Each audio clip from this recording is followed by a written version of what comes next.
Olá, temos aqui o experimento corda vibrante ou ondas estacionárias.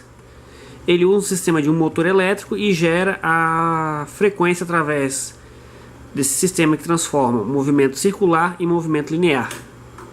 Então, recomendações antes de cada uso, ou seja, cada vez que for fazer uma demonstração para os alunos, é preciso ter um certo cuidado.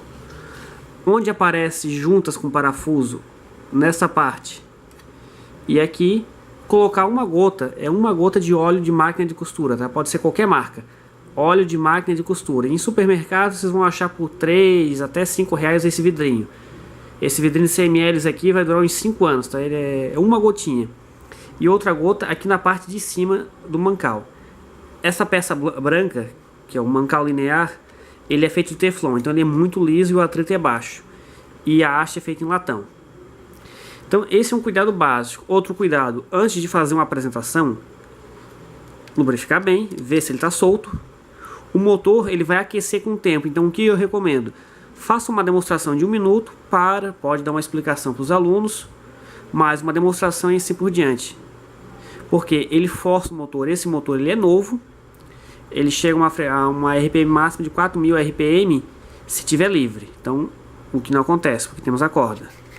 Vamos lá. O sistema de alimentação 12 volts, ele usa uma fonte de 1 ampere. Eu mando uma fonte de 2 amperes apenas por ter uma sobra de energia. Conector P2, então é a mesma fonte usada no circuito série paralelo. Chave liga-desliga. Observe sempre que ele está na frequência mínima e vá aumentando gradativamente. Em frequências muito baixas, a corda pode dar uma pequena travada, então solte e puxe. Então, eu girei aqui e não acendeu, deu uma destravada, ele vai girar. Ó, uma excelente frequência. Quando ele fica nesse formato instável, ele está oscilando entre um comprimento de onda ou 1,5. Estabilizou em um comprimento de onda. Você pode reduzir. Lembrando, em baixas frequências é um pouco mais difícil manter a oscilação. Outra coisa que interfere muito é o comprimento da corda. Esse comprimento e a massa de 60 gramas favorece mais esse comprimento, ou seja, eu vou ter maiores comprimentos, mais nós. E claro, o experimento é um pouco barulhento, como é mostrado no vídeo. O ideal é treinar com o experimento antes, tá? Nunca levar de primeira vez para a sala de aula sem testar o equipamento. Ó, temos 3 nós. Eu recomendo passar numa loja de ferragens e comprar esse tipo de sargento que é de plástico. Eu não forneço devido ao preço, mas porque essa marca é uma marca muito cara. Mas vai encontrar marcas por 10 até 7 reais de sargentos que vai lá e prende na mesa. Se não tiver, pode botar um livro ou pedir para um aluno segurar mesmo. Então, de novo, nesse comprimento de onda que eu estou usando aqui, eu não estou conseguindo fazer um nó só. O que eu recomendo? Solte, reduz o tamanho da corda.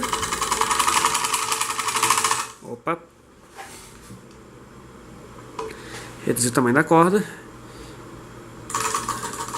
Ó, nesse comprimento favoreceu um comprimento, meio comprimento de onda. Aqui temos um comprimento completo, né?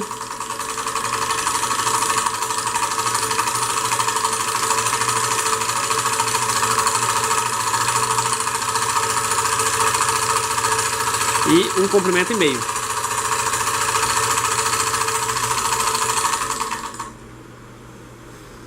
Desliga o equipamento.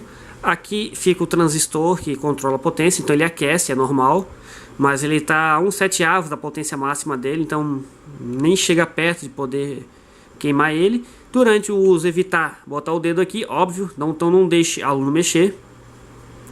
Eu mando essa corda aqui que tem densidade linear de 2,65 gramas por metro, tá? E os pesos de chumbo que eu mando junto vão gravado o peso nele. Você pode alterar o peso. Eu recomendo usar massas de 40 até 80 gramas. Então é preciso treinar antes. É um equipamento muito eficiente, fazendo o cálculo que utiliza a tensão na corda gerada pelo peso e a densidade linear, mais a distância entre o ponto de apoio e esse ponto, você consegue calcular a frequência. Então é um equipamento que foi feito para durar, todo em alumínio, peças muito bem parafusadas e travadas, então não tem nada colado, certo? Motor novo e resistente e circuito eletrônico de controle. Só cuidados básicos de não deixar o aluno mexer. Você, claro, pode testar com uma corda maior ou de acordo com o que for a sua necessidade. Para fixar ela aqui, uma coisa muito importante, para a gente finalizar o vídeo, vou desligar, claro. Observe que ele fica no meio. Se eu puxar para cima, o motor fica pesado. Se eu puxar para baixo, ele nem mexe. Então, ó, não dê um nó muito apertado, deixe o nó solto e coloque uma distância que fique no meio. Ele quer mexer, mas está com pouca tensão, então dá um impulsãozinho com a mão. Claro, se eu começar com muita tensão, ele já vai gerar mais sinal. É um experimento excelente, ele foi feito para ser robusto e durar muito tempo, todo em alumínio. E claro, dá para dar uma excelente aula com ele. Então qualquer dúvida, é só mandar um e-mail.